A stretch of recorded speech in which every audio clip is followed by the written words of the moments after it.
பசங்களுக்கு வந்து ஸ்நாக்ஸ்க்கு கொஞ்சம் ஹெல்த்தியாவும் இருக்கணும். அதே சமயம் வந்து கொஞ்சம் மொறுமொறுன்னு காரசாரமா வேணும்னு கேட்டிருந்தாங்க. சரின்னு சொல்லிட்டு நான் ஒரு வீடியோல பார்த்துருந்தேன். இந்த தாமரை விதைகள் வந்து ரோஸ்ட் மாதிரி பண்ணி சாப்பிட்டாங்க. நல்லா இருந்தது. சரி, இந்த தாமரை விதைகள் வந்து நான் யூசுவலா நட்ஸ் எல்லாம் வறுத்து ஒரு பவுடர் மாரி பண்ணி வச்சுப்பேன். அத மில்க் ஷேக்ல இல்லன்னா வந்து பால்ல கலக்கி அந்த மாதிரி குடுப்பேன். இப்போ தான் ஃபர்ஸ்ட் டைம் வந்து தனியா இந்த மாரி ரோஸ்ட் மாரி பண்றேங்க. ஃபஸ்ட்டு இந்த தாமரை விதைகள நல்லா வறுத்துக்கலாம். அது வந்து கொஞ்சம் ப்ரெஸ் பண்ணி பார்த்தீங்கன்னா, கொஞ்சம் நல்லா மொறுமொறுன்னு இருக்கணும். அந்த மாரி வறுத்துட்டு, அதுக்கப்புறம் வந்து ஒரு பேன்ல கொஞ்சமா நெய் ஊத்தி, உப்பு, மிளகாய் தூள் போட்டுட்டு, உடனே ஸ்டவ் ஆஃப் பண்ணிடலாம். இல்லைன்னா மிளகாய் தூள் கரிஞ்சிரும்.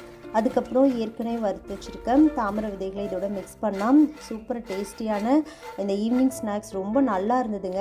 இதுவரைக்கும் யாரும் இதை ட்ரை பண்ணலன்னா, கண்டிப்பாக ஒரு வாட்டி ட்ரை பண்ணி பாருங்கள். இது ஆரோக்கியமானது கூட, அதே சமயம் பாப்கார்ன் மாதிரி ரொம்ப டேஸ்ட்டாக இருக்குது.